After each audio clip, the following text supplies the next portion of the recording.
Baik, permainan atau persaingan atau kompetisi yang bagaimana yang termasuk judi?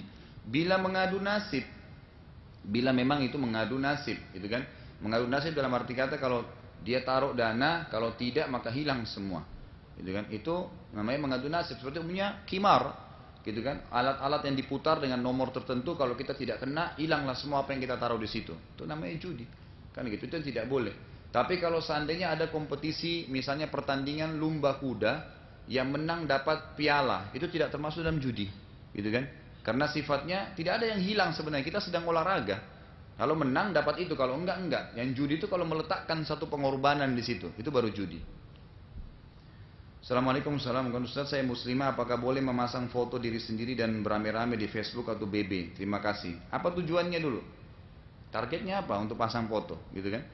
Kalau misalnya saya punya komunitas di Facebook atau di Twitter yang tidak tercampur situ lawan jenis, kemudian memang darurat karena ada keanggotaan tertentu yang harus ditahu siapa saja orangnya. Darurat, sesuatu yang perlu. Atau mungkin foto saya dibutuhkan untuk diletakkan oleh teman sesuatu, saya kirim melalui BlackBerry atau email dan ditaruh untuk kalau ada hajat gitu. Tapi kalau tidak ada hajat, untuk apa? Kebanyakan orang menggunakan ini malah pelanggaran syar'i, apalagi tidak tutup auratnya, apalagi malah mengundang syahwat lawan jenisnya dan seterusnya gitu. Dan ini bahaya sekali gitu ya, bahaya sekali. Maka sebaiknya jangan dijauhi, ya sebaiknya jangan. Kecuali hal-hal darurat, hal darurat. Dan Anda pernah saya ingatkan kan, kalau Anda masih ingat saya bahas masalah sihir dulu. Termasuk hal yang kadang-kadang kita tidak sadari. Ada orang cantik tiba-tiba berubah kecantikannya. Sering terjadi itu. Ada orang akur rumah tangganya, ribut rumah tangganya. Ada orang yang kerjaannya bagus malah rusak. Anda tahu salah satu efeknya terbukti dari para ulama-ulama kita yang membahas yang memberantas masalah sihir di Arab Saudi itu. Ternyata penyebabnya adalah termasuk satu foto, gitu kan? Jadi kalau orang lihat foto kita dan kita tampil dalam kondisi memang menarik sekali, lalu dia lihat, oh cantik ya, atau gagah ya, tidak bilang Masya Allah, bisa kena matanya dia. Yang saya pernah katakan penyakit mata panas gitu kan. Termasuk kata Nabi SAW, mata panas itu benar. Dan salah satu yang mesti diruqyah. Nah itu faktornya termasuk gara-gara foto. Banyak orang tidak sadar itu. Karena di Indonesia tidak disadari masalah ini ya. Kadang-kadang ada orang yang anak kecil lagi digendong misalnya, anaknya lucu sekali. Kemudian ada orang yang matanya memang dia suka hasut. Dia lihat, oh, orang ini dikasih anak gagah atau cantik ya, kenapa saya tidak? Oh, anak kamu lucu sekali ya, tapi hasut. Anak itu bisa sakit malamnya. Ya. Itu terjadi itu mata panas namanya. Makanya di zaman Utsman radhiyallahu anhu ada seorang anak yang sangat gagah sekali, laki-laki tapi wajahnya menyerupai perempuan. Lalu kata Utsman radhiyallahu anhu untuk melihat, tidakkah kalian letakkan di bawah bibirnya itu arang dari panci, agar ada sesuatu yang kurang dari wajahnya, kalau tidak maka dia bisa kena matanya orang gitu. Sampai seperti itu. Jadi anak-anak kalau mau keluar maka dianjurkan suruh baca doa keluar rumah, dituntun. Jadi bukan malah dipamerin, maka itu berbahaya gitu kan, bisa kena itu. Nah juga sama beranjak daripada foto. Dan banyak sekali orang subhanallah yang kena sihir itu gara-gara fotonya tersebar sana sini. Dia awalnya bangga, ini ada orang yang senang sama dia, diambil lalu dipakailah foto itu untuk disihir. Dan itu susah ya. Kalau foto itu diambil sama dia, dililitkan di satu tempat, ditaruh di tanah, ditaruh di pohon, harus ditemukan itu baru bisa dicabut sihirnya. Itu bukan hal yang ringan gitu. Makanya saya katakan, hal-hal darurat saja, kalau perlu, ya silakan. Tapi kalau tidak, maka sebaiknya jangan. Kalau kondisi rumah tidak memungkinkan antara adik dan kakak yang sama-sama perempuan laki-laki tidur satu tempat tidur, apakah masih dibolehkan? Kalau memang darurat tidak bisa, maka minimal ada pembatas, kata ulama. Mungkin bantal gitu kan. Mungkin sesuatu yang memisahkan. Yang jelas sunnahnya Nabi dipisahkan waktu umur 10 tahun. Ada keluarga saya menikah dengan laki-laki non muslim. Pada saat menikah laki-laki tersebut mengucapkan syahadat hanya untuk menilas. Kemudian laki-laki itu tidak sepenuhnya memeluk Islam. Apakah pernikahan tersebut dianggap sah? Dan apakah berdosa jika wanitanya menikahkan laki-laki itu karena laki-laki itu tidak serius memeluk Islam? Kalau seandainya Anda pastikan memang dia tidak mau syahadat, cuman dikatakan syahadatlah misalnya gitu kan. Lalu dia syahadat hanya untuk menyebutin, tidak ada niatnya memang untuk masuk Islam. Dan itu ketahuan oleh mempelai perempuan, maka tidak boleh. Memang tidak boleh karena jelas dia tidak muslim, gitu kan. Dan dilarang menikah seorang muslim dengan non muslim. Dan kalau misalnya Anda sudah menikah dan ternyata Anda buktikan memang dia bilang misalnya, saya kemarin itu cuma bohong-bohong aja syahadat, misalnya. Itu bukan cuma boleh meninggalkan, memang Anda wajib mempisah dengan dia, gitu kan? Makanya Nabi SAW memisahkan anaknya beliau Zainab radhiyallahu anha itu dengan suaminya As bin Abi As. Waktu Nabi SAW mengajak Islam Zainab langsung memeluk agama Islam dan mengakui ayahnya sebagai Rasul alaihissalam. Tapi suaminya, anak mantu Nabi nggak mau. Maka Nabi SAW langsung pisahkan pada saat itu sampai As bin Abi As mengucapkan syahadat. Jadi memang tidak boleh, sudah terpisah dengan sendirinya. Pak Ustadz, kenapa perempuan memakai celana dapat dikategorikan menyerupai laki-laki, tapi sedangkan laki-laki yang pakaiannya seperti gamis tidak disebut menyerupai perempuan? Baik, Kak, jadi di sini yang dimaksud dengan menyerupai laki-laki kalau pakai celana itu kalau celananya seperti celana laki-laki, ya memang orang lihat ini celana laki-laki atau orang langsung taunya dia laki-laki, gitu kan? Kurang lebih seperti itu. Kalau masalah gamis itu memang di zaman Nabi SAW sudah ada, dan itu bukan menyerupai perempuan, gitu kan? Karena dia diikuti dengan kopiah, ada ciri khas yang lain, ada kumis, ada segala. Lain kalau misalnya laki-lakinya memang pakai baju abaya yang hitam ada bunga-bunganya, nah itu jelas. Tapi kan gamis kalau jalan orang sudah tahu ini gamis laki-laki gitu kan. Jadi sudah orang udah bisa punya gambaran gitu. Kalau ada wanita yang pekerjaannya seperti laki-laki, misal driver dan lain-lain, bagaimana pandangan Pak Ustadz? Kalau sebenarnya kalau masalah driver ini bahasan ulama secara khusus ya. Wanita itu kalau sampai kerja di satu tempat yang menyebabkan dia fitnah, maka sebagai ditinggalkan sama dia, apapun profesinya, bukan cuman, apalagi kalau jadi supir seperti ini ya, orang-orang perempuan menjadi supir itu kan masih sangat langka ya, tapi kalaupun ada di beberapa negara, karena memang saya pernah lihat di Mesir juga begitu, waktu kami masih sekolah di sana dulu tahun 89 SMP itu, saya sempat lihat waktu itu ada memang supir perempuan, jadi kalau suaminya supir taksi lagi istirahat hari Minggu, ya istrinya yang keluar nyetir mobil. Gitu kan. Ada sebagian ulama Mesir memberikan fatwa tidak masalah selama tidak terjadi fitnah, tapi umumnya ulama melarang kalau sampai itu profesinya dia ya, karena itu profesi laki-laki sebenarnya menjadi supir, dia masih bisa kerja yang lain gitu. Jadi untuk amannya dijauhi. Kalau wanita single ingin umroh atau haji sendiri, akan dibuatkan surat mahram. Apakah pandangan Islam menurut masalah ini? Terus kemudian apa hukum menggunakan cadar? Baik. Di sini dulunya kerajaan Saudi itu menggunakan fatwa Imam Ahmad rahimahullah. Imam Ahmad mengatakan tidak boleh perempuan mutlak safar tanpa mahram. Tapi ada sebagian ulama yang lain mengatakan boleh, gitu kan?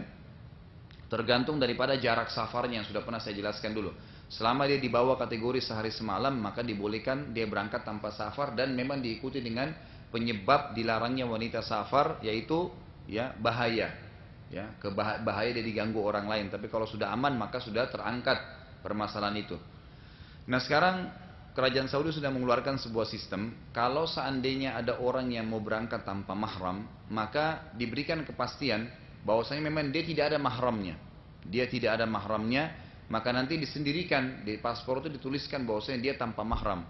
Karena sekarang Kedutaan Saudi pun sudah menghargai pendapat yang kedua tadi yang mengatakan bahwasanya boleh sebenarnya safar gitu kan dalam pendapat ini selama perjalanan kurang dari sehari semalam, sementara dari Jakarta ke Saudi ke Jeddah itu 9 jam kurang dari 24 jam.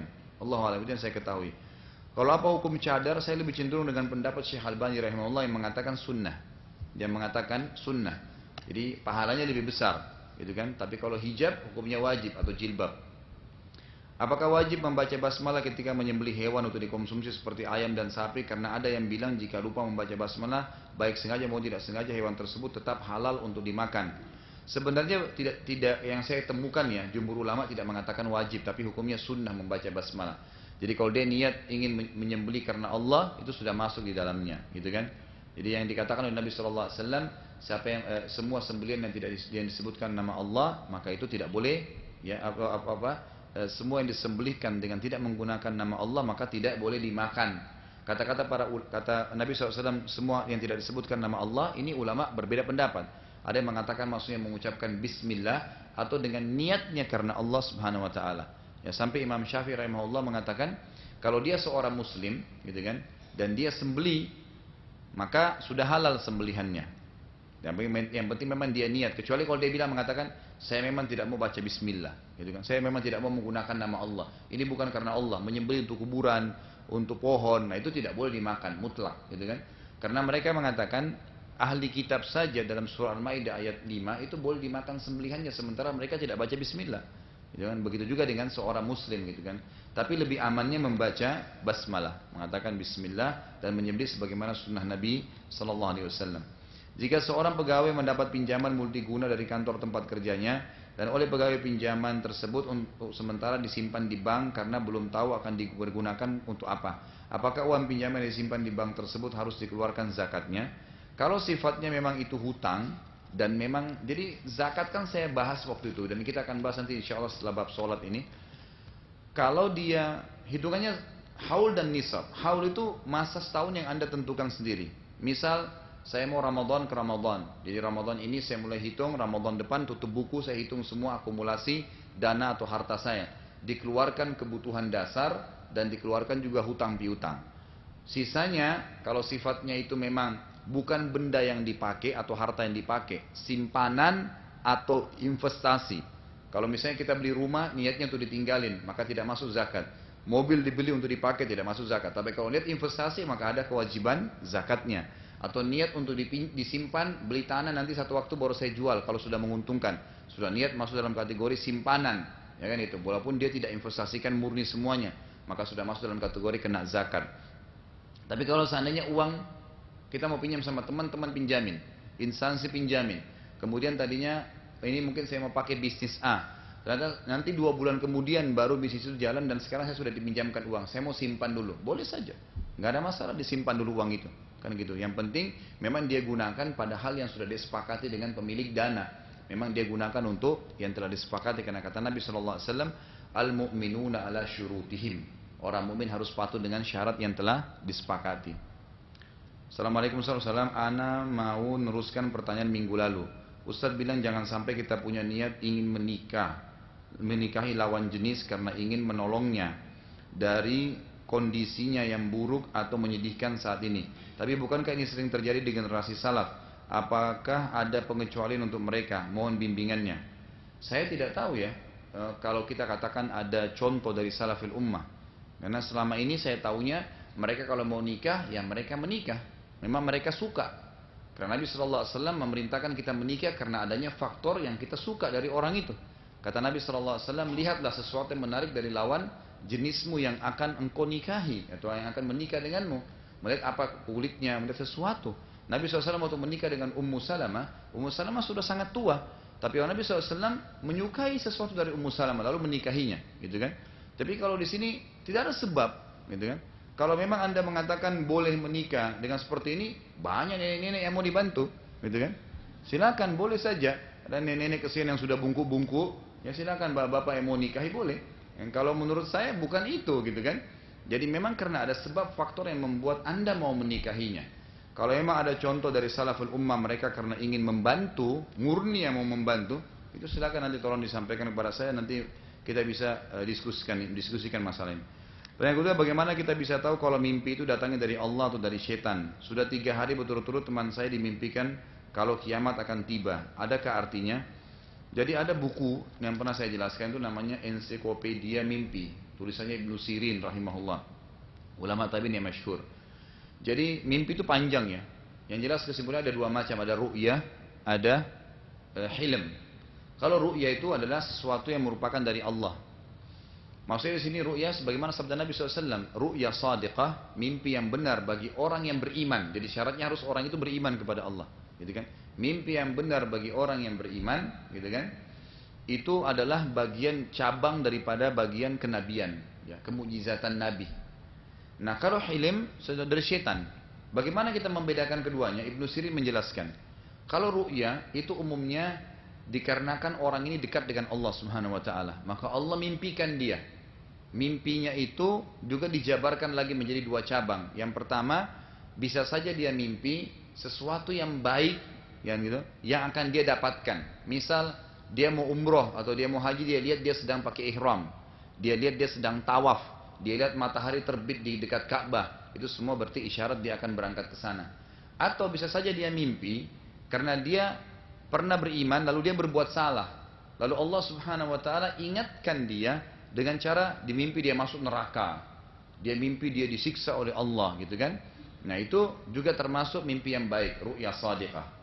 Kalau mimpi yang buruk dari setan, umumnya adalah mendorong pembangkitan syahwat. Seperti sampai ulama mengatakan kategori orang yang mimpi junub itu dari setan, gitu kan? Mimpi junub itu dari setan. Makanya dalam riwayat sahih dikatakan Nabi SAW tidak pernah mimpi junub. Tidak pernah mimpi junub gitu kan. Itu memang waswas syaitan. Syaitan yang masuk dalam masalah mimpi seperti ini. Atau mimpi membagikan syahwat ya. Atau syaitan mau kita tergoda dengan seseorang lawan jenis kita yang kita akan ketemu mungkin 2 hari lagi di acara perkawinan. Syaitan atau ketemu di acara keluarga atau ketemu di jalan. Syaitan buat kita mimpi seakan-akan berhubungan biologis sama orang itu. Kemudian pada saat kita ketemu yang kebayang adalah mimpi itu. Itu bisa terjadi dari hilm, gitu kan? Ini hilm membagikan syahwat. Atau hilm biasa menyesatkan manusia. Misal menyesatkan dari jalan Allah Subhanahu wa taala. Ada orang mimpi misalnya melihat dia ke kuburan orang tertentu, lalu dari kuburan itu keluar ya suara yang mengatakan kamu sekarang sudah tidak perlu sholat. Kamu sudah akan saya maafkan, kamu akan saya ampuni dan seterusnya seakan-akan Allah ada di situ. Nah ini semua menyesatkan gitu kan, menyuruh seseorang melanggar, bagai kepada dukun gitu kan, atau dia berzina dengan seorang wanita, maka ini dan dia termotivasi untuk itu, maka itu termasuk hilm. Ya, jadi dia terdorong untuk melakukan pelanggaran-pelanggaran agama. Atau malah syaitan mimpi yang hilm juga termasuk menakut-nakuti dia. Seperti kata para ulama dia jatuh dari jurang gitu kan, atau dia digigit oleh binatang. Ya, seperti di Indonesia ada orang bilang kalau digigit ular itu mau menikah. Saya kan pernah bilang kalau nenek-nenek mimpi bagaimana? Masa mau nikah juga gitu kan? Jadi ini pemahaman yang salah. Itu bisa bagian daripada hilm. Jadi cara membedakannya kurang lebih seperti itu dengan ciri-cirinya. Kemudian keduanya juga ini Ibnu Sirin mengatakan disatukan untuk menjabarkannya, untuk mentakwilkannya dengan kondisi tempat yang dia hidup. Misal kalau di India misalnya dengan di Thailand, kalau orang mimpi dapat gajah misalnya, maka itu berarti dia akan mendapatkan rezeki, gitu kan? Karena itu adalah simbol ke sesuatu yang baik gitu loh di negara itu. Tapi kalau di Indonesia misalnya orang mimpi gajah berbeda, mungkin takwilnya berbeda gitu kan? Dan ini harus kembali kepada ahlinya yang menakwilkan itu, orang-orang yang sudah paham gitu kan? Tidak boleh sembarangan kita menyampaikan. Jadi tergantung. Kalau di Indonesia misalnya tiba-tiba mimpi salju turun, nah ini bukan berarti positif kata Ibnu Sirin. Artinya malah tidak baik karena negara itu tidak terkenal dengan saljunya. Tapi kalau di Indonesia mimpinya hujan, nah itu berbeda, gitu kan? Berarti ada maknanya karena negara itu masyhur dengan kegiatan itu. Kurang lebih seperti itu.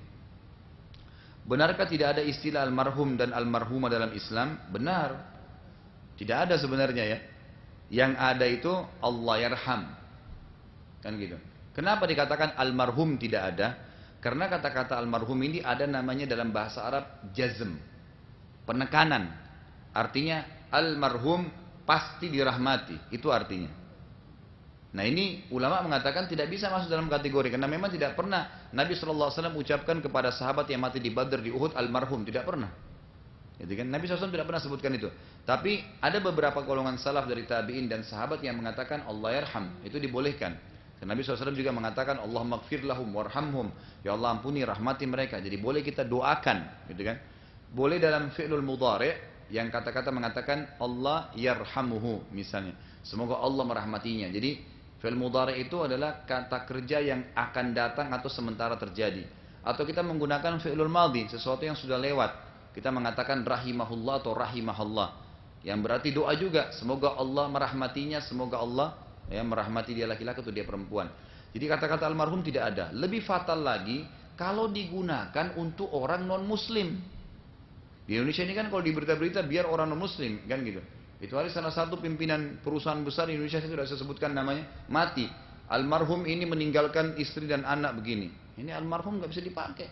Sedangkan sama orang Islam saja masih tanda tanya gitu kan, karena memastikan dia dirahmati, maka apalagi sama orang kafir. Jadi memang tidak ada istilah itu. Ya. Apa saja yang dapat mengeluarkan kita dari golongan 70.000 umat Islam yang masuk surga tanpa hisab? Dan ana pernah dengar di satu kajian kalau jumlah yang masuk surga tanpa hisab lebih dari itu. Seperti satu orang membawa 70.000 orang dan seterusnya. Benar Ustaz. Jadi kita kembali kepada hadisnya. Kata Nabi SAW ada 70.000 dari umat yang masuk surga tanpa hisab. Sebuah lafaz hadis gitu kan. Lalu seorang sahabat bingung. Beberapa sahabat bingung. Siapa ya itu? Mereka diskusi. Ada yang mengatakan, oh mungkin orang yang lahir dalam Islam. Oh mungkin orang yang pertama masuk Islam bersama Nabi. Jadi mereka bingung, siapa itu? Lalu Nabi SAW keluar dari rumahnya. Lalu Nabi mengatakan, mereka adalah orang-orang yang tidak bertatayyur. Tatayur itu menggantungkan nasib pada benda. Yang pernah saya kasih contoh kan, di Indonesia tangan kirinya gatal, mau dapat duit, tangan kanan mau keluarin duit. Ini tatayur namanya. Kebetulan saja urat saraf tangannya bermasalah, gitu kan. Kalau setiap tangan kiri gatal mau dapat duit, gatalin aja tiap hari, gitu kan. Matanya kedap-kedip di atas mau senang, kalau kedap-kedip di bawah mau sedih. Ini tatayur, nggak boleh. Gantungin nasib. Nganggap hari Selasa hari sial, ini bagian dari tatayur. Ini bisa mengeluarkan kita dari masuk surga tanpa hisab. Tidak ada tatayur dalam Islam. Dan ini asal dasar kata kalimatnya adalah orang-orang Arab dulu dari zaman jahiliyah. Tayr itu tatayur dari kata-kata burung. Tayr, mereka biasanya kalau mau keluar, ya mau keluar mengadakan perjalanan, mereka mencabut beberapa bulu burung merpati, kemudian ditulis satu pergi, bulu yang kedua tidak pergi, bulu ketiga kosong, ditaruh dalam sebuah kotak. Lalu dia masukkan tangannya tanpa melihat, diadu nasibnya di bulu itu. Kalau keluar pergi, dianggap dia pasti akan selamat dalam perjalanan. Kalau keluar kata-kata tidak pergi, dia tidak akan pernah pergi karena dia takut nanti. Kalau keluar yang kosong, dia harus ulangi cari salah satu sampai keluar dua kata pergi atau tidak pergi. Ini tatayur namanya. Baik, tidak boleh. Kata Nabi SAW, yang pertama tidak tatayur. Yang kedua, mereka tidak minta diruqyah. Maksudnya di sini adalah sebagian ulama hadis mengatakan tidak minta ruqyah yang salah, bukan ruqyah syar'i ya. Karena ruqyah juga biasa itu kan ruqyah berarti membacakan sesuatu. Makanya sering diucapkan ar-ruqyatu asy-syar'iyyah, gitu kan? Ruqyah yang syar'i. Berarti ada ruqyah yang tidak syar'i kan? Ada baca-baca yang tidak syar'i, yang dikarang-karang sembarangan pakai bahasa daerah, bukan ayat Quran, bukan hadis, bukan doa. Maka itu juga termasuk ruqyah. Jadi kalau dia ruqyah sembarangan, ya dengan sembarangan bacaan-bacaan ditiup-tiupin segala, maka ini termasuk juga larangan, gitu kan? Kemudian yang ketiga tidak bertato, kan gitu. Bertato di tubuhnya, tato alisnya, kalau perempuan itu semua bertato. Kemudian yang keempat, mereka hanya bertawakal kepada Tuhan mereka. Artinya apapun urusannya kembali kepada Allah Subhanahu wa taala, terserah Allah, ini pasrah gitu. Itulah ciri-cirinya. Jadi kalau Anda tidak melakukan empat ini, insya Allah termasuk orang yang masuk dalam kategori, selama juga kata ulama dihubungkan lagi dengan indikasi lain. Anda harus melakukan perbuatan-perbuatan yang memang membuat Anda tidak menyebabkan Anda masuk neraka. Seperti misalnya meninggalkan hal yang haram, mengerjakan perintah-perintah, itu juga harus masuk. Jadi jangan sampai memang dia tidak tatayur, dia tidak gundi nasibnya tadi ya. Dia tidak minta diruqyah, dia tidak bertato, dia tidak dia bertawakal kepada Allah, tapi nggak sholat misalnya.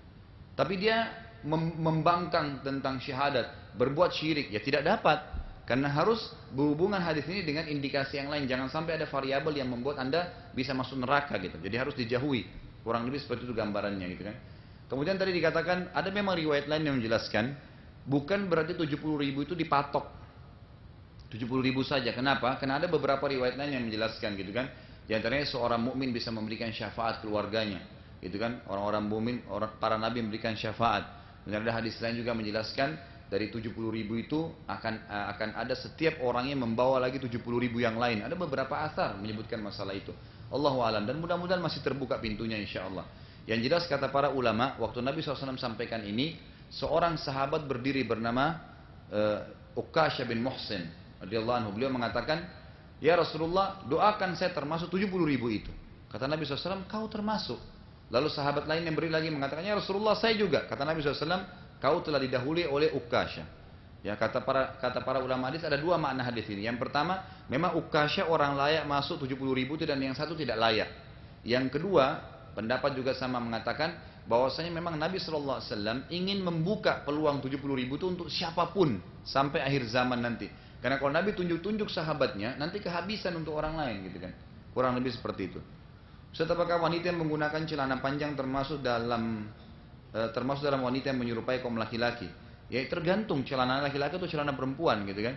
Kalau celana perempuan yang longgar, tidak nutup auratnya, insya Allah tidak masalah. Tapi kalau rapat memamerkan auratnya, maka itu berarti termasuk ya menyerupai laki-laki. Tapi kalau umumnya yang lebar dan segitu tidak, apalagi yang menyerupai rok, sekarang ada celana-celana yang besar itu, insya Allah mudah-mudahan tidak apa-apa. Dan boleh saja mereka menggunakan celana-celana yang ketat, celana yang mungkin tidak sampai menutupi semua kakinya, cuma sampai pahanya, tapi depan suaminya gitu kan. Itu tadi saya katakan sudah boleh, di rumah nggak masalah. Tapi di luar yang tidak boleh, atau ketemu yang bukan mahramnya. Seperti apakah pakaian yang syar'i untuk wanita yang menutup auratnya dan tidak membentuk tubuhnya? Menutup auratnya dan tidak membentuk tubuhnya. Saya tolong jelaskan Islam sebagai agama yang hanif atau hanifah. Hanif itu artinya lurus. Jadi bagaimana cirinya agama yang hanif? Agama yang jelas tuntunannya. Itu agama hanif. Islam dikatakan agama hanif kenapa? Karena jelas yang halal, jelas yang haramnya. Jelas referensinya Al-Quran, jelas referensinya Sunnah. Ada Rasulullah SAW yang menyampaikan ada Allah satu Tuhan yang kita jadikan sebagai sesembahan. Itu jelas dikatakan hanif karena itu. Bagaimana langkah pertama yang harus dilakukan untuk mensucikan diri dari dosa selain tobat nasuha? Bagaimana kita tahu bahwasanya tobat kita tidak terima oleh Allah SWT? Pertama tobat nasuha dulu. Yang kedua Anda berbanyak amal soleh. Kalau mau dikatakan apakah ada indikasi kita bisa tahu kalau dosa kita sudah diampuni oleh Allah SWT, itu saya belum pernah tahu secara khusus ya. Walaupun ada sebagian ulama mengatakan diantara cirinya adalah dia lebih khusyuk sholat, dia lebih khusyuk ibadah, dia selalu menangis, menyesali dosa-dosanya.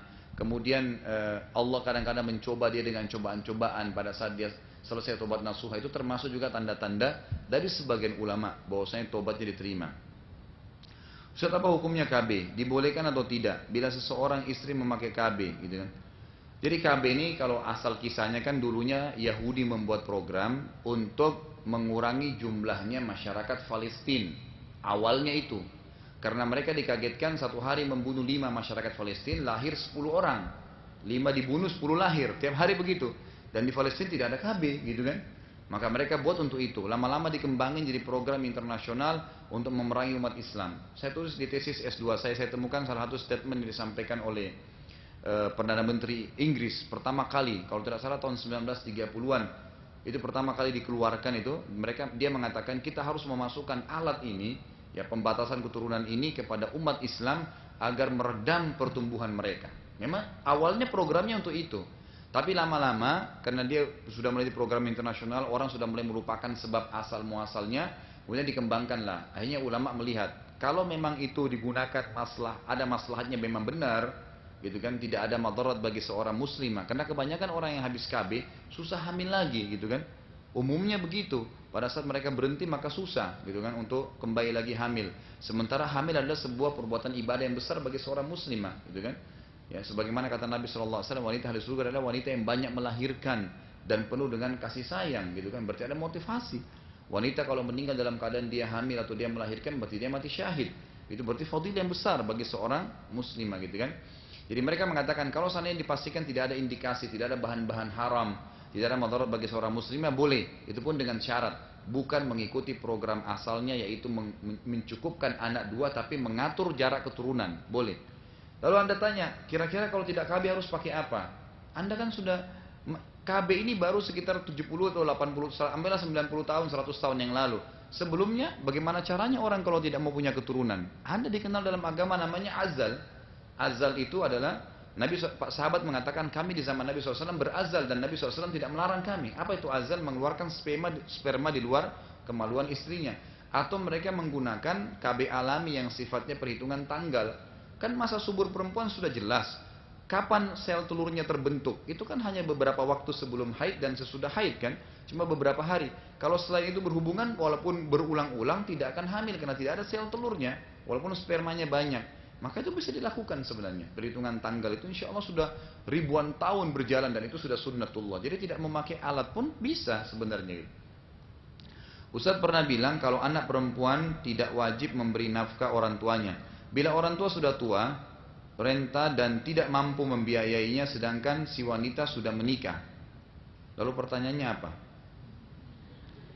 Ustaz pernah bilang kalau anak perempuan tidak wajib memberi nafkah orang tua bila orang tua sudah tua renta dan tidak mampu membiayainya sedangkan si wanita sudah menikah. Selesai. Apa yang ditanyain? Kalau dikatakan si wanita belum menikah, mungkin karena kan saya bilang kemarin kalau wanita itu aman di dua sisi. Kalau dia tidak menikah tetap wajib orang tuanya menafkahinya, gitu kan? Kalau dia sudah menikah maka suaminya wajib menafkahi. Tentu ini kondisional. Jadi kalau pada saat dia sudah gadis misalnya, kemudian dia sudah umur 30 tahun, 40 tahun belum menikah dan dia dibiayai oleh ayahnya, tiba-tiba ayahnya sakit. Apakah masih ada kewajiban? Tidak ada lagi kewajiban ayahnya karena dia ada udzur syar'i, gitu kan? Lalu si perempuan boleh kerja nggak? Boleh, selama pekerjaan itu yang halal, tidak mengganggu kewajiban-kewajiban dia, tidak ada masalah. Gitu. Ustaz, bila wanita sedang sholat tiba-tiba bawahan mukennah atau sarung yang digunakan kendor, sehingga merosot ke bawah, apakah sholatnya tetap sah? Dan ketika sholat sedang dilaksanakan, apakah kita tarik ke atas bawahannya supaya tidak merosot lagi gitu? Baik, kalau pada saat dia merosot itu ada pakaian yang menutup, tidak ada masalah. Karena indikasi yang tidak boleh kalau aurat kelihatan. Kalau tidak kelihatan tidak ada masalah, gitu kan? Tapi kalau anda misalnya khawatir, bisa ditarik ke atas. Sebab begini, sebenarnya mukena umumnya yang pakai cuma kita di Indonesia atau Asia Tenggara. Kalau negara-negara Islam lain tidak ada yang pakai mukena, karena dasarnya mereka sudah tahu pakaian muslimah yang tertutup, sudah pakai kaos kaki, jubahnya besar atau roknya besar, pakainya besar, sehingga mereka sholat dengan pakaian itu, kan gitu. Kita aja yang repot-repot bawa mukena ke sana sini gitu kan. Nah, ya. Tapi kalau mukenanya pun sampai jatuh dan anda khawatir aurat kelihatan, bolehkah menaikkan kembali? Boleh. Dari mana dalilnya? Hadis Bukhari, di mana Abu Bakar radhiyallahu anhu pernah waktu Nabi SAW mengatakan kepada seorang sahabat yang sholat kebetulan musbil, tertutup mata kakinya. Nabi waktu dia habis sholat, Nabi mengatakan, kembalilah ulangi sholatmu. Lalu dia kembali sholat. Selesai salam dia datang lagi. Rasulullah mengatakan, kembali ulangi sholatmu. Dia ulangi lagi. Lalu dia datang lagi, kata Nabi SAW, ulangi lagi sholatmu. Terus begitu. Lalu seorang sahabat bertanya, mengatakan, ya Rasulullah, sholatnya udah bagus, kok disuruh ulangi berapa kali? Kata Nabi SAW, karena dia isbal, karena mata kakinya tertutup. Makanya ulama mengatakan laki-laki yang mata kakinya tertutup, itu sholatnya batal. Kan gitu, tidak boleh tertutup mata kakinya sementara sholat terutama. Di luar sholat lagi dilarang juga, tapi dalam sholat itu bisa membatalkan sholat seseorang gitu kan. Nah waktu itu Abu Bakar waktu dengar hadis ini mengatakan, ya Rasulullah, saya adalah salah seorang yang badannya kurus, seringkali sarung saya melorot, gitu kan. Lalu menutupi mata kaki saya. Apakah saya juga termasuk begitu? Kata Nabi SAW, tidak. Kamu bukan termasuk orang itu. Maksudnya tidak disengaja. Kalau orang sengaja baru bisa membatalkan sholat. Jadi kalau kena melorot boleh dinaikin, kemudian diperbaikin, gitu kan. Yang penting tidak sampai terlalu banyak gerakan-gerakan yang salah. Assalamualaikum warahmatullahi wabarakatuh. Saya ingin tanya, sholawat oleh Nabi SAW berdasarkan hadis riwayat Bukhari. Allahumma salli ala Muhammadin wa ala ali Muhammadin. Sedangkan sholawat oleh Nabi Muhammad kalau pakai Sayyidina, bolehkah? Kalau boleh siapa perawatnya? Saya sudah pernah jelaskan ya. Jadi riwayat itu tidak ada penyebutan kata-kata Sayyidina. Sayyidina itu cuma tambahan saja dibuat dalam beberapa buku fikih. Karena mengatakan untuk menghormati Nabi maka kita mengatakan Sayyidina Muhammad. Allahumma salli ala Sayyidina Muhammad. Tapi ini jelas bertolak belakang dengan hadis Nabi. Karena hadis Nabi menjelaskan, Nabi sendiri mengajarkan sallallahu alaihi wasallam melalui wahyu dari langit, Allahumma salli ala Muhammad. Maka jangan kita langgar ajaran Nabi Muhammad sallallahu alaihi wasallam karena beliau lebih tahu. Dan itu ajaran dari Allah SWT. Dan jangan tradisi kita yang mengatakan bahwasanya kalau tidak mengucapkan tuanku berarti tidak menghormati. Salah. Karena dalam bahasa Arab menyebutkan nama itu bukan berarti tidak menghormati, bukan berarti tidak menghormati gitu kan, tetap saja biasa gitu. Kalau wanita ikut sholat jamaah masih menjalankan, kalau wanita ikut sholat Jumat masih menjalankan sholat duhur apa tidak? Karena sholat Jumat bagi wanita sunnah. Mohon penjelasannya. Setahu saya sudah tidak sholat lagi. Kalau dia sampai sholat Jumat, misal terjadi kasus, Anda lagi jalan bersama suami, kemudian semua orang lagi sholat, kemudian ada tempat lowong untuk perempuan di belakang, ada sebagian orang ikut. Bolehkah dia ikut? Boleh. Kalau dia sudah ikut Jumat, hukumnya kata ulama, siapapun ikut Jumat, laki-laki, perempuan, tidak ada duhurnya lagi. Bahkan termasuk pelanggaran kalau dia kerjakan duhur lagi gitu. Bagaimana caranya mengobati penyakit pada dosa yang ke-28 tersebut? Ya, caranya Anda harus keluar dari kebiasaan itu. Jadi yang pertama sekali adalah belajar untuk mengetahui ini adalah penyakit. Bagaimana sih kalau ada penyakit dalam tubuh kita harus diobatin? Mulai dari cara jalan, mulai dari cara berbicara, memang belajar, ya, melawan itu, coba memperbaiki. Kemudian cara berpakaian, teman-teman kita yang tadinya mungkin lawan jenis diganti menjadi sesama jenis kita, sehingga memang kembali kepada fitrahnya dia, itu bisa, insya Allah biidznillah. Jadi kita dengan cara mengubah pola itu, karena itu salah. Sama dengan orang yang sudah jelas-jelas sakit mah, dilarang makan gini, tapi tetap aja dia makan, dia tidak mengubah, tidak bisa, maka berbahaya buat dia, harus diubah. Pada sewaktu Nabi Nuh alaihissalam membawa hewan-hewan sepasang ke kapalnya untuk diselamatkan dan dari banjir besar. Apakah hewan-hewan sejenis binatang buas dan sebisa ikut diangkut seperti harimau, ular, singa dan semuanya dan seterusnya? Kata ulama semuanya dibawa.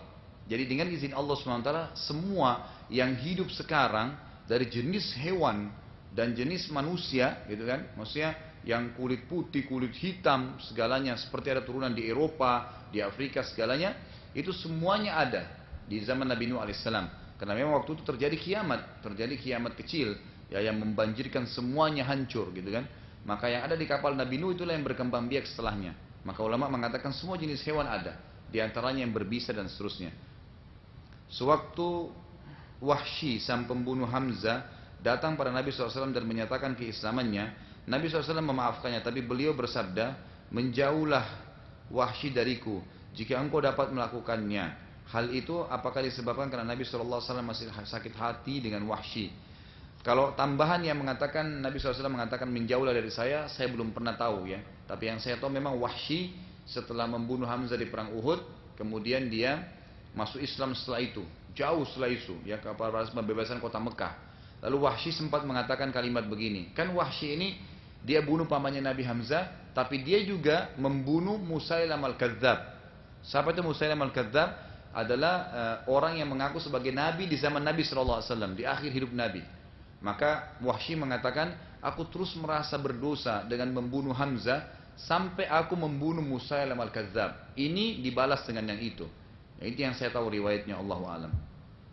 Ustaz, mengenai pakaian laki-laki yang tidak boleh dikenakan oleh perempuan dan sebaliknya, bagaimana dengan kaos oblong yang bisa dipakai untuk laki-laki dan untuk perempuan? Pokoknya hal-hal yang berbau syubhat jauhi. Yang anda ragu-ragu kira-kira ini laki-laki atau perempuan ya jauhi aja. Cari baju laki-laki untuk anda laki-laki. Yang perempuan cari baju perempuan.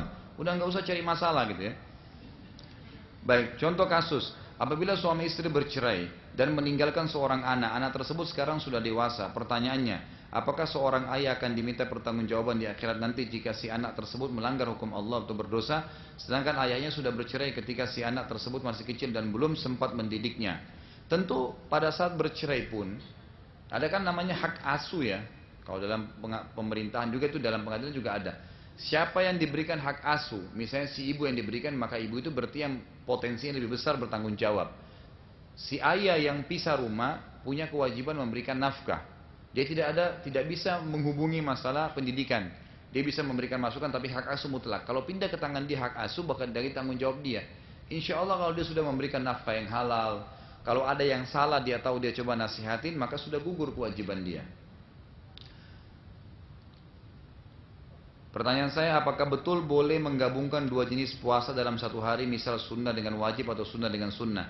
Yang saya tahu sunnah dengan sunnah, itu kan saya sudah jelaskan. Misalnya puasa 6 hari Syawal dengan Senin Kamis, puasa Senin Kamis misalnya dengan Ayyamul Bid, kan gitu, sunnah dengan sunnah. Tapi sunnah dengan wajib nggak boleh bayar utang Ramadan atau puasa nazar disambung dengan Senin Kamis, nggak boleh. Kan seperti nggak bolehnya sholat qobliyah duhur sunnah dilakukan dengan sholat duhurnya, itu kan itu tidak boleh. Ini boleh karena saya sudah tanyakan, waktu itu saya hadir dalam majelis di Masjid Nabawi, Masjid Syekh Abu Bakar, lalu saya tanyakan, Syekh hukumnya bagaimana, bisa nggak ini? Lalu beliau mengatakan, boleh beranjak daripada hadis innama a'malu binniyat. Ya, kalau masalah sunnah dengan sunnah. Dan juga ada hadis Nabi mengatakan, almaru malik li nafilatihi. Seseorang pemilik amal-amal sunnahnya, dia boleh batalin puasanya, dia boleh lanjutin, terserah dia. Kan gitu, dia mau sholat sunnah, dia tidak mau sholat, terserah dia, beda dengan wajib. Ada beberapa hadis yang menunjukkan adanya sholat tasbih. Namun menurut pandangan jumhur ulama mengatakan bahwa hadis tersebut dhaif. Akan tetapi beberapa ulama fikih menetapkan sholat tasbih dalam bab fikih. Bagaimana menyikapi sholat tersebut? Memang khilaf tentang riwayat itu. Apakah memang riwayat itu sahih atau hasan atau dhaif? Jadi memang tidak sampai sahih. Ada yang menghasankan, mengatakan boleh, kan gitu. Yang mengatakan dhaif mengatakan tidak boleh. Tapi umumnya Allah alam yang saya ketahui terakhir itu pendapat Syekh Albani rahimahullah. Semoga saya tidak salah di sini ya. Yang saya tahu itu dalam buku beliau mengatakan hadisnya sampai pada derajat hasan setelah diteliti kembali gitu. Khusus masalah salat tasbih. Teman saya seorang Nasrani menyerahkan sejumlah dana untuk disalurkan ke rumah yatim piatu. Sedangkan sebenarnya amal dari seorang muslim akan tertolak. Tapi saya tetap menyalurkannya. Bagaimana seharusnya saya menyikapinya? Boleh saja diterima, nggak masalah. Tapi tidak ada nilai pahala bagi dia, gitu kan? Tidak ada nilai pahala bagi dia karena menyebabkan pahala dicatat itu karena keislaman. Sebagaimana kata Nabi kata Aisyah radhiyallahu anha dalam hadis Bukhari, ya Rasulullah, Ibnu Jud'an. Ibnu Jud'an ini seorang kafir di zaman Quraisy yang terkenal baik sekali, suka memberikan makan orang, membantu orang miskin dan seterusnya. Tapi dia kafir. Kata Aisyah, ya Rasulullah, apakah bermanfaat bagi dia amal-amalnya karena meninggal dalam keadaan kafir? Kata Nabi SAW, tidak bermanfaat karena dia belum pernah mengatakan aku beriman kepada Allah. Jadi dia tidak beriman, kafir kondisinya. Kemudian saat ini marak sekali program penjualan emas secara dicicil. Bahkan beberapa perbankan syariah pun melakukannya. Bagaimana hukum membeli emas secara mencicil? Mohon maaf kalau saya sama sekali tidak setuju dengan ini. Secara pribadi dan secara pendapat jumhur ulama. Karena memang kata Nabi SAW dalam hadis Bukhari Muslim, khusus emas.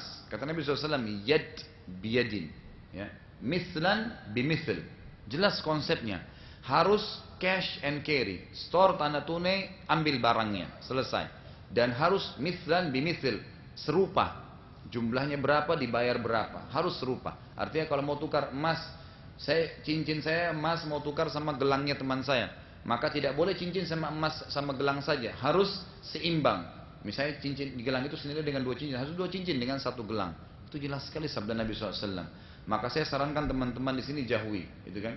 Dan lagi pula emas ini kan perhiasan dunia, harta dunia. Saya katakan sekali lagi teman-teman sekalian, jangan terpengaruh dengan dunia ini yang merupakan kemasan. Ya, mau dibawa kemana emas itu? Kan gitu. Mobil Ferrari yang Anda punya tidak akan masuk ke liang lahat. Kan gitu. Sama rumah yang mewah, emas yang banyak, tidak dibawa. Maka usahakan jaga agar pendapatan kita uang-uang yang halal dan benar sesuai syar'i. Atau yang syubhat maka tinggalkan. Nah ini sekali lagi, syukran jazakillahu. Harus jazakallahu ya. Dan juga harus ada khairannya. Khairan itu doanya. Banyak sekali begitu di BBM tanya saya pertanyaan atau SMS, jazakallah Ustaz. Terus saya tanya, mana khairannya? Karena jazakallah itu semoga Allah membalas Anda. Khairan itu kebaikan, itu yang penting doanya. Gitu kan? Jadi jangan hilang khairannya gitu. Dan sekali lagi laki-laki jazakallahu, perempuan baru jazakillah. Ustaz kalau kita sudah menjamak sholat, jamak takdim, duhur dan asar. Ternyata pesawat delay dan memungkinkan kita untuk sholat asar lagi di bandara. Bolehkah sholat lagi atau sudah cukup? Sudah cukup, nggak usah sholat lagi. Kecuali ada penyebab-penyebab syar'i yang mengharuskan ya. Anda ternyata ingat tadi tidak wudu atau misalnya ada teman yang mau sholat dia sendirian tidak berjamaah, boleh. Tapi kalau tidak ada maka sudah cukup. Tidak ada hubungan dengan delay pesawat karena Anda sudah terhitung akan safar dan itu termasuk boleh ada rukhsah untuk menjamaknya. Pada usia berapakah Siti Khadijah menikahi Rasulullah SAW? Nabi menikahi Khadijah, bukan sebaliknya ya. Ini pertanyaan kan pada usia berapakah Siti Khadijah menikahi Rasulullah? Gitu kan? Apakah 25, 35 atau 40 tahun? Yang saya tahu pendapat Raja adalah 40 tahun memang, karena Khadijah radhiyallahu anha adalah seorang janda, gitu kan? Saya membaca dalam sebuah buku bahwasanya jika terlewatkan sholat tahajud maka bisa diqadha setelah sholat subuh. Apakah itu benar? Benar. Tapi ada syaratnya.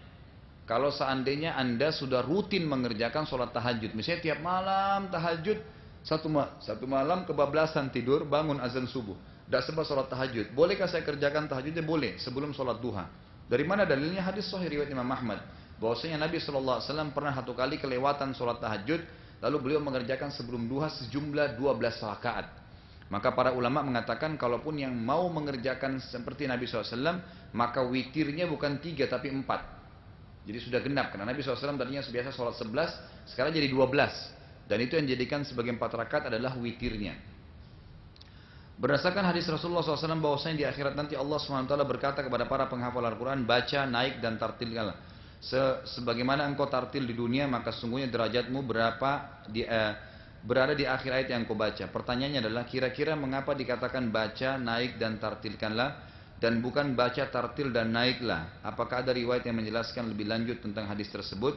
Jadi sebenarnya ini penjabarannya. Kalau yang dikatakan seperti lafaz hadis, jadi dia akan disuruh baca nanti ayat, terus Allah Subhanahu wa taala dengan hikmahnya membiarkan dia membaca terus sambil dinaikkan derajatnya, sambil dia naik derajatnya terus ya, kemudian sambil dia mentartilkan. Jadi ini sebenarnya satu komponen, bukan terpisah. Satu komponen, jadi sama saja dia mengatakan baca sambil tartil dan naiklah. Karena proses naik maksudnya adalah dia sedang dinaikkan sama Allah, diangkat derajatnya sementara dia membaca itu. Sementara dia membaca. Bagaimana jika bacaannya belum tartil? Apakah tidak ada terhitung untuk menaikkan derajat? Tetap saja, karena tartil ini maksudnya dibaca pelan-pelan. Ya, jadi pelan-pelan dia baca. Jadi selama dia baca dengan pelan-pelan di dunia, maka termasuk dalam kategori membacanya. Kalau dia memang baca di dunia ini dengan buru-buru terus dan bacanya tidak benar, tidak masuk dalam kategori ini. Dan umumnya ulama mengatakan yang dimaksud sini nomor 1 adalah para penghafal Quran dan para memang orang yang rutin membaca tiap hari dan dia faham harus ditartil kan? Karena Allah mengatakan warattilil Qur'ana tartila. Dan bacalah Al-Quran itu dengan pelan, dengan santun, kan? Diresapi maknanya. Mohon di-share metode dalam usaha menghafal Al-Quran agar tak fokus dan semangat. Sama lagi, jazakillah. Nah, gitu. Ya. Jadi kalau cara menghafal Al-Quran yang paling baik adalah yang pertama banyak sekali mengulangi, ya banyak sekali mengulangi, terutama dengan mengkhatam Al-Quran, dengan melihat. Itu dulu cara pertama ya. Jadi membaca Al-Quran dengan melihat. Makanya sahabat itu ada yang mengkhatam 3 hari sekali, 7 hari sekali, maksimal mereka 40 hari sekali. Jadi selalu dikhatam. Seperti buku ini saya yakin, kalau anda ikuti dengan melihat buku ini sambil saya jelaskan insya Allah, kalau sudah tamat nanti lalu saya ulangi sekali aja lagi, anda pasti sudah tahu punya gambaran kan, oh iya ini dulu pernah dibahas. Kalau 2 kali kita ulangi, kalau selama misalnya 4 tahun saya ngajar 4 tahun ngulang buku ini, mungkin anda sudah hafal, tidak bawa buku. Ustaz itu halaman itu salah Ustaz. Kenapa? Karena sudah dihafal. Kurang lebih seperti itu. Al-Quran itu kalau sering diulang-ulangi. Al-Fatihah anda hafal di luar kepala, kenapa? Qul huwallahu ahad, kenapa? Karena diulangin terus. Banyak diulangin. Lagi di mobil dengar kasetnya. Target dulu surah apa, gitu kan? Dan saya selalu sarankan teman-teman yang baru mau menghafal, pilih dulu surah yang anda paling suka. Tidak usah mulai bayangin dari Al-Baqarah, karena Al-Baqarah 2 juz setengah, gitu kan? Tidak usah Al-Baqarah, tidak usah juga dari An-Nas. Nanti terlalu pendek. Enggak. Lihat daftar isi 114 surah itu, surah apa yang paling menarik. Oh, Al-Ankabut nih tentang laba-laba misalnya. Kata saya mau baca ini deh, gitu kan? Baik, dibaca mulai dari situ. Berapa ayat dia jumlahnya, dibaca terjemahannya. Surah ini Makkiyah, ayat ini isinya apa saja, baru mulai dihafal. Kemudian dihafallah surah itu, baru pindah surah apa lagi yang disenangi, surah apa yang disenangi dan seterusnya. Itu penting ya. Dan penting mengetahui jumlah-jumlah ayatnya. Ya, pernah terjadi ada satu orang di negara Arab, dia lagi sholat. Kemudian baru masuk Islam. Kalau salah di Mesir terjadi. Kemudian dia sholat tarawih lah sama imamnya. Waktu itu imamnya membaca surah An-Naml. An-Naml itu kan surah semut ya. Itu kan panjang ayatnya itu, surahnya. Terus dia bilang lama sekali ya sholatnya, gitu kan. Besok dia datang lagi, dia tanya dulu temannya yang mau sholat. Sebentar imamnya kira-kira baca apa ya? Temannya bilang baca surah Al-Fil. Kan ini artinya gajah. Oh berarti lebih panjang. Padahal sebenarnya surah Al-Fil kan lebih pendek. Makanya jangan terpengaruh dengan namanya saja, gitu kan. Jadi trik yang kedua adalah pilih surah-surah yang paling anda senangin dulu. Dengan cara kalau kita kayak orang Indonesia baca terjemahannya. Boleh ya. Jadi lebih baik begitu. Jadi misalnya surah Al-Ankabut atau surah An-Naml atau surah apa saja, baca terjemahannya dulu. Tidak usah baca ayatnya, baca terjemahannya. Oh ini isinya ya, terjemahannya ini. Baru baca ayatnya, baru mulai. Nah kemudian yang pindah ketiga, trik untuk menghafalnya. Trik menghafal mulailah tidak lebih dari 10 ayat paling bagus. Dengan cara menggunakan juga metode 10. Maksudnya metode 10 itu gini. Jadi bacaan 1, 2, dan 3 di satu ayat itu diulang-ulangi dengan melihat. Lihat dengan mata, keluarin suara, telinga mendengar 10 kali. Misalnya kita pilih ayat apa? Alhamdulillahirabbil alamin. Misal contoh ya. Kalau surah lain misalnya dipilih ayat apa, diulangi sekali, 2 kali dengan melihat juga tulisannya, mengeluarkan suara dan telinga mendengar. 3 kali pertama, saya katakan tadi 10 kali diulangi. Kemudian ulangan yang keempat, tadi 1, 2, 3 melihat dengan membaca. 4, 5, 6 ulangi dengan tidak melihat. Ulangi dengan tidak melihat. Walaupun salah, nggak masalah. Ulangi dulu 3 kali itu. Setelah itu 7, 8, 9 kan gitu. Kalau tadi 4, 5, 6 itu diulangi dengan hafalan. Kemudian 7, 8, 9 itu kemudian kita ulangi lagi melihat. Dilihat lagi dengan mata kepala seperti 1, 2, 3. Lalu yang ke-10 anda ulangi dengan hafalan. Insya Allah sudah hafal. Biidnillah. Lalu anda praktekkan dalam sholat. Lagi sholat sunnah, qobliyah, ba'diyah, duha, sholat tahajud dipraktekin dalam sholatnya. Surah-surah yang sudah dihafal. Insya Allah itu sudah cukup. Ustaz, bagaimana aturan ziarah kubur menurut Islam? Jika pemakaman yang kita datangi penuh, maksudnya antara makam satu dengan makam lainnya saling berdempetan, tidak ada celah untuk jalan. Sehingga untuk menziarahi makam yang akan kita tuju harus menginjak makam orang lain. Bagaimana Ustaz jika kondisi seperti ini? Tetap bisa, ya. Saya yakin misalnya ini makam seseorang, sebelahnya makam dempet. Kan itu ada garis, ada minimal di pinggiran. Yang dilarang itu adalah menginjak tengahnya kuburan. Itu yang dilarang. Tapi kalau di pinggirannya itu auto lewat itu tidak ada masalah. Ya, itu tidak ada masalah. Bagaimana dengan amal ibadah orang yang menyerupai perempuan atau banci? Apakah diterima atau tidak? Diterima. Kalau seorang banci sholatnya diterima nggak? Diterima. Sama halnya ada perempuan tidak pakai jilbab, Kemudian begitu azan dia bawa mukena kayak banyak di kantor-kantor kita. Bawa mukena, kemudian sholat pakai mukena atau tutup auratnya rapi sekali. Selesai sholat buka lagi, telanjang lagi keluar. Gitu kan? Baik, sekarang pertanyaan, sholatnya sah kah? Sah sholatnya. Karena waktu dia sholat dia tutup aurat. Tapi dia berdosa dengan tidak tutup aurat di luar sholat. Jadi nggak ada hubungannya. Bancinya dia berdosa karena menyerupai laki-laki atau menyerupai perempuan. Tapi di sini kalau dia sholat dan sholatnya benar, nutup aurat, hadap kiblat, baca yang benar, gerakannya benar, ya sah. Nggak ada hubungannya dengan perlakuannya itu. Gitu kan? Apakah benar tidur di waktu maghrib itu tidak boleh untuk perempuan yang sedang tidak sholat? Banyak orang yang bilang tidur di waktu maghrib adalah pamali. Saya tidak pernah tahu kalau tidur maghrib ya. Yang saya tahu itu adalah tidur asar. Itu memang ada tidur, ada yang dimakruhkan oleh sebagian ulama karena ada sebuah hadis yang khilaf di antara ulama tentang apa kesahihan riwayatnya, tapi ada yang menghasankannya. Itu kata Nabi SAW, siapa yang tidur habis asar maka bisa saja akal fikirannya hilang, gitu kan? Jadi ada yang sedikit dari anda ulama hadis yang menghasankan ini dan mengatakan lebih baik orang hati-hati, lebih baik orang hati-hati untuk tidur habis asar. Kalau disunnahkan tidur malam atau tidur siang itu yang disunnahkan, atau dikenal dengan kailulah, ya pada waktu siang sebelum duhur atau antara duhur dengan asar.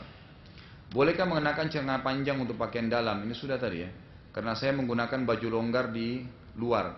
Saya menggunakan ini karena khawatir tersingkap. Sudah boleh, tidak ada masalah. Ustaz, saya pernah baca artikel jika seorang dilahirkan sebagai wanita, lalu setelah dewasa wanita tersebut bertukar jenis kelaminnya menjadi laki-laki, terjadi secara alami. Itu yang saya pernah baca, Ustaz. Lalu bagaimana perlakuan terhadap seseorang tersebut, Ustaz? Apakah dia tetap sesuai fitrahnya sebagai wanita yang terlahirkan atau seorang pria yang pada saat itu? Sementara seseorang tadi telah menikah ya dengan laki-laki. Setahu saya Allahu alam ya. Kalau dia tadinya laki-laki tiba-tiba dewasa jadi perempuan, ini aneh ini. Ini mungkin ada sihir ya, ada sesuatu, nggak mungkin. Kalau normal nggak mungkin, kalau dikatakan secara alami itu nggak mungkin. Bisa terjadi hanya dalam satu keadaan, kalau dia disihir. Jadi dalam kasat matanya orang dia berubah kelamin, padahal sebenarnya tidak. Itu kan bisa terjadi. Sebagaimana juga orang kalau disihir itu bisa masuk ke dalam perutnya paku. Kan kalau dia diruqyah bisa muntah, ngeluarin paku, ngeluarin macam-macam. Itu karena sihir. Jadi pandangan matanya orang seakan-akan dia makanan, tapi sebenarnya ada sihirnya, ada tulang ada besinya, ada segalanya bisa masuk ke perutnya. Itu pandangan mata. Tapi kalau berubah secara alami itu nggak mungkin. Itu nggak mungkin. Jadi sudah jelas. Anda boleh tanya dokter siapapun, secara ilmu medis nggak mungkin, secara agama nggak mungkin. Ya tidak pernah terjadi memang itu. Allah Subhanahu Wa Taala penciptanya menciptakan itu semua dengan fitrahnya yang benar, laki-laki dan perempuan. Inna khalaqnakum min dzakarin wa unsa. Kami ciptakan kalian laki-laki selamanya sampai meninggal, perempuan sampai meninggal. Ustaz, saya pernah mendengar seorang terlahir dengan jenis kelamin ganda. Lalu bagaimana hukumnya? Apakah dia harus memilih untuk menjadi laki-laki atau perempuan atau tetap dengan kodratnya? Jadi sebenarnya Anda kalau boleh tanya juga tim medis masalah ini. Saya pernah membicarakan masalah itu ya. Ternyata kalaupun dia kelihatan lahir dengan jenis kelamin ganda, itu secara alami nanti dalam hitungan hari saja, tidak hitungan lama itu. Itu hitungan hari nanti akan kelihatan tuh yang mana yang dominan. Jadi bukan dia yang memilih, nanti akan ada dominan. Misalnya dengan secara alami tertutup salah satunya, gitu kan? Dan itu biasanya sangat cepat, ya sangat cepat prosesnya secara medis juga seperti itu. Jadi tidak perlu menunggu dia dewasa dan ternyata bisa dibayangkan dia punya dua jenis kelamin. Allahu alam, itu yang saya ketahui. Soal mengenai pendidikan karakter ibu terhadap anak laki-laki, bagaimana menghadapi anak laki-laki yang cengeng dan manja? Akan sulit mencari penyebabnya. Maka saya mohon kiat-kiat atau saran dari Ustaz agar bisa menjadikannya laki-laki tangguh sesuai ajaran Islam yang mampu menegakkan kalimat Allah SWT. Umur anak saya kurang lebih 7 tahun. Jadi anak laki-laki kan saya katakan tadi ada sifat kepemimpinannya. Biasanya pemimpin itu lebih suka untuk dihormatin. Ya, kita didik dia dengan cara menyampaikan argumen. Dan salah satu kiat yang paling baik adalah jangan pernah menganggap terus-menerus anak kita anak kecil. Jadi walaupun dia masih bayi, masih kecil, masih anak-anak, apalagi kalau sudah 7 tahun, itu diajak bicara seperti orang dewasa. Itu akan membantu dia nanti membuka wacana dia dan akhirnya dia bisa menangkap apa yang diinginkan oleh orang tuanya. Jadi dibahasakan baik-baik. Allahu a'lam. Yang saya tahu Nabi SAW waktu mendidik Anas bin Malik, mendidik Ali bin Abi Thalib dan beberapa Zaid bin Haritha, Usama bin Zaid, sahabat-sahabat yang masih muda-muda, Abdullah bin Abbas, Abdullah bin Umar. Nabi SAW selalu kalau ketemu dengan mereka itu bicara seperti orang dewasa. gitu kan? Sehingga mereka tumbuh menjadi orang-orang yang dewasa sementara umurnya mereka masih kecil, gitu kan? Umur masih kecil. Mereka sudah bisa tangkap apa yang diinginkan oleh Nabi SAW dengan terus menganggap. Karena kadang-kadang kita gini, kamu masih anak-anak, kamu gini, terus dianggap anak-anak. Dan ini penyakit sampai besar loh. Kadang-kadang kalau orang tua yang tidak bisa memahami proses pertumbuhan anaknya, walaupun anaknya sudah tua, sudah menikah pun, tetap dalam wacana dia seperti anak dia waktu masih kecil dulu, tetap disalah-salahin. Padahal anaknya sudah dewasa, sudah menikah. Nah ini perlu diperbaikin, kurang lebih seperti itu. Jadi dewasakan dia dengan kondisi diajak komunikasi dengan apa adanya. Kalau dia salah tetap dibahasakan, tidak usah anggap dia anak-anak. Kamu salah nak, karena hadis mengatakan begini, Allah melarang begini. Dibahasakan, insya Allah itu akan cukup, gitu kan? Kalau masalah anak itu cengeng, memang secara kejiwaan juga dalam ilmu tarbiyah itu dikatakan anak laki-laki itu biasanya lebih cenderung manja dibandingkan anak perempuan. Yaitu manja itu sebenarnya karena dia ingin disokong ya, ingin dijunjung gitu ya, ingin dijunjung, kurang lebih seperti itu. Jadi memang masalah cengengnya itu sebenarnya masih berhubungan dengan karakter dia juga. Biasa aja kita hadapin gitu kan, ya hadapin apa adanya, diberikan bahasa. Kalau dia menangis dalam kondisi dia salah, dibiarin dia menangis, tidak masalah. Dibiarin dia menangis, nanti dia tidak akan menangis lagi yang kedua kalinya karena dia sudah tahu dia nangis awal untuk membetulkan kesalahannya itu salah. Ya, kurang lebih seperti itu. Jadi jangan sampai dia nangis lalu kita, oh kesian ya gini, padahal sebenarnya dia lagi dalam kondisi salah. Kecuali dia masih bayi ya, karena bayi nggak ngerti. Tapi kalau sudah masuk sinur rushd 7 tahun ini berarti sudah harus dilakukan hal yang sama. Bagaimana menghadapi yang sebaliknya, yaitu anak perempuan yang tangguh, tidak mudah cengeng, namun sedikit agak maunya sendiri. Tetap sama, dia hadapi anak-anak itu dengan cara menganggap mereka dewasa, bahasakan apa yang kita inginkan. Lalu dialihkan kepada hal-hal yang fitrahnya perempuan, gitu kan? Hukum-hukum syari berhubungan dengan masalah perempuan dibacakan untuknya. Ustaz Afwan, bila pertanyaan saya dibahas sebelumnya, saya ingin bertanya tentang tata cara sholat. Apakah ada perbedaan tata cara sujud bagi pria dan wanita, atau ketiaknya direnggangkan? Lalu berjamaahnya wanita, apakah sama dengan barisan pria, yaitu kakinya menempel sentuhan satu sama yang lain? Apakah ada rekomendasi buku tentang sholat wanita? Karena kendala saya adalah teman berjamaah saya tidak bisa diberitahukan dengan lisan. Ia hanya akan percaya ketika membaca sendiri buku-buku yang mengajarkan tentang tata sholat. Ini ada beberapa pertanyaan ya. Kalau yang pertama setelah sujud sama saya bahasakan. Jadi yang ada hadisnya adalah tidak mempertemukan siku dengan lantai, siku dengan paha, siku dengan perut, perut dengan paha, gitu kan? Dengan paha depan serta paha belakang dengan betis. Itu yang dianjurkan untuk sujud dan semua laki-laki perempuan sama. Tinggal masalah safnya. Memang ada khilaf di antara ulama. Ada yang mengatakan sama saja ditempelkan kakinya. Tinggal yang khilafnya itu apakah jarak safnya kalau sholat berdua seperti laki-laki dan perempuan. Misalnya kan ada pendapat ulama yang mengatakan laki-laki itu kalau sholat berdua maka jaraknya itu cuma ibu jarinya imam, ibu jari kakinya. Jadi ada jarak sedikit aja gitu kan. Kalau perempuan bagaimana? Maka ulama mengatakan yang lebih rajih adalah sama rata. Ya, disamaratakan karena memang ada hadis Asma binti Abi Bakar menjelaskan masalah itu. Allahu a'lam, itu yang saya tahu. Kalau referensi buku cukup banyak, diantaranya sifat wudu dan sifat salat Nabi SAW ditulis oleh Syekh Jibrin. Kemudian ada bukunya Syekh Albani ya, menjelaskan tentang sifat salat Nabi SAW. Cukup banyak buku masalah ini. Dan ada juga buku hukum-hukum fikih wanita ya, yang diterbitin oleh, kalau tidak salah, Pustaka Ibnu Katsir. Itu semua insya Allah bisa dijadikan referensi. Ustadz, ada beberapa judul buku. Ini maksudnya apa ini? Mau pesan apa? Bisakah bila saya pesan buku-buku tersebut melalui Ustadz? Syukran sebelumnya. Boleh, tidak masalah. Apakah kejahatan yang ada di muka bumi ini adalah hasil dari tipu daya iblis yang sudah bersumpah di hadapan Allah akan menggoda anak cucu Adam? Jawabannya iya. Semua kejahatan gara-gara iblis dan anak cucunya.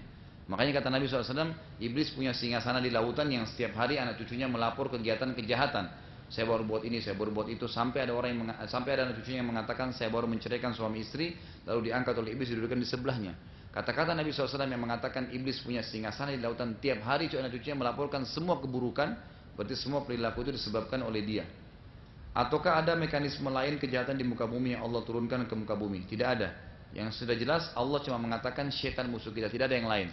Makanya kata ulama yang jelas, yang mengikuti jalan Allah akan jauh dari syaitan. Yang jauh dari jalan Allah berarti jalan syaitan, tidak ada jalan yang ketiga. Seperti halnya ada laki-laki dan perempuan, ada malam dan siang. Itu kan tidak ada opsi yang lain gitu. Ustaz, saya ingin bertanya apakah boleh melamar seorang wanita yang sudah dikhidbah, tetapi syarat sah khidbah tadi sudah dilanggar, misalnya laki-laki dan perempuan tersebut bermesraan seperti suami istri, khitbah yang benar dalam Islam itu seperti apa? Apa dengan mengenakan pasangan dengan mengenalkan pasangan dengan orang tua itu disebut khitbah? Kalau khitbah dalam Islam itu adalah menentukan, menyepakati, mengiyakan si wanita dan walinya mengatakan baik kami setuju. Kemudian sudah dikatakan kami setuju, tinggal menentukan tanggal atau hari, maka itu sudah terima, itu namanya sudah khitbah. Tapi kalau seseorang cuma melihat kan, atau baru menanyakan, itu bukan khitbah namanya, itu bukan khitbah. Kemudian yang saya tangkap tadi misalnya dikatakan syarat khitbah batal gara-gara keduanya sudah bermesraan. Saya tidak pernah tahu ini termasuk syarat gitu kan. Kalau seandainya ada orang yang sudah bermesraan dengan lawan jenisnya, lalu anda sudah tahu, lalu anda pergi meramal, melamar lagi orang ini, tanda tanya menurut saya gitu kan. Kalau orang yang sudah melakukan perbuatan maksiat jangan dijadikan sebagai pasangan. Sekali lagi anda ingin cari jodoh, gitu kan? Saya sarankan membuka mata anda, masih luas bumi Allah dan masih banyak makhluknya Allah. Jangan terus-menerus terkurung di bingkai mengatakan saya kalau tidak nikah sama orang ini saya bisa mati. Nanti mati benar, gitu kan? Sama dengan orang yang mengatakan saya kalau seandainya tidak minum kopi pagi hari kepala saya pusing, pusing benar nanti. Kan kalau ada kopi, ada teh, ada susu, minum saja bismillah nggak apa-apa. Anda punya Allah, Tuhan yang maha melihat, minta kepada Allah. Ya Allah kalau orang ini baik, mudahkan. Kalau tidak baik, gantikan. Itu minta sama Allah, digantikan insya Allah. Masih banyak orang lain. Dan jangan kurung sekali lagi diri kita di masalah bingkai yang kita bangun sendiri. Dan ingat, dunia hanya sebentar, kita akan lalui. Jangan terlalu rewel di dunia ini. Yang penting kita sudah punya harta-harta yang kita siapkan untuk panen di akhirat nanti. Itu yang paling penting bagi kita. Dan alhamdulillah sudah selesai. Kalau ada benar dari Allah, kalau ada salah dari saya mohon dimaafkan. Subhanakallahumma bihamdika asyhadu an la ilaha illa anta astaghfiruka wa atubu ilaik. Assalamualaikum warahmatullahi wabarakatuh.